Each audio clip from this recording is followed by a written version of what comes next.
This video will go over the basics of diabetic ketoacidosis. First, we'll review the symptoms of DKA. This includes high blood sugar levels with ketones in the urine, excessive thirst or polydipsia, urinating much more frequently, which is polyuria, excessive hunger, which is polyphagia.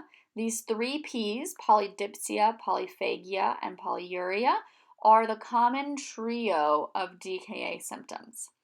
There's also sudden weight loss, stomach pain, nausea, vomiting, dehydration due to polyuria, deep heavy breathing or Kussmaul respirations, a fruity smelling breath, and drowsiness. So the pathophysiology that leads to these symptoms is very, very complex. This chart goes into much detail, so you can pause here to read through it. I'm just going to teach you the basics that you need to know for the NCLEX. So, DKA is usually triggered by a stress response. And again, this is in type 1 diabetics, so we often see it in children. When they get sick, they're really stressed out at school. For whatever reason, there's an increased cortisol level, and that stress response is really hard in type 1 diabetics and triggers this long cascade of action that leads to DKA. So first and foremost, after the stress response, we're going to have some altered hormones.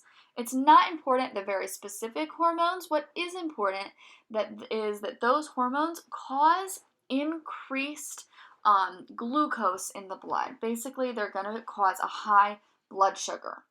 That high blood sugar, that hyperglycemia, is what's going to lead to your polyphagia, that increased hunger.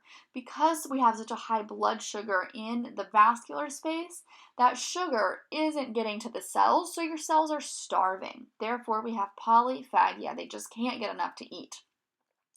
With that hyperglycemia, we have increased glucose but decreased insulin, so we're not transporting that sugar into the cells. We are going to have glycosuria. We're going to be excreting glucose in the urine.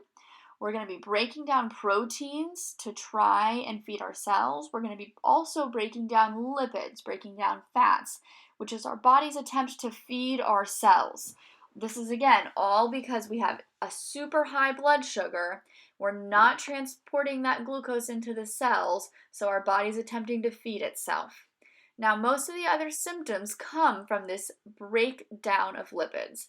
The body is breaking down fats in order to try and feed itself, so we have an increased level of free fatty acids. Those fatty acids are broken down into ketone bodies. We excrete ketones in the urine, which leads to that sign of ketones in the urine. And we have fruity smelling breath because we're breathing off those ketones that turn into acetone. And all of those ketone bodies, they're a negative anion. So when they're building up in our blood, we're becoming acidotic. That metabolic acidosis is life-threatening in DKA.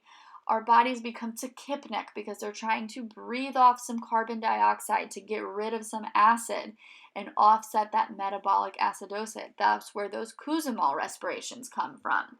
So most of the classic DKA symptoms come from that breakdown of lipids, that ketoacidosis. We also become polyuric because we're trying to pee out all of that glucose. That decreases the intravascular volume, leading to hypovolemia, hypotension, and eventually shock, and can lead to death.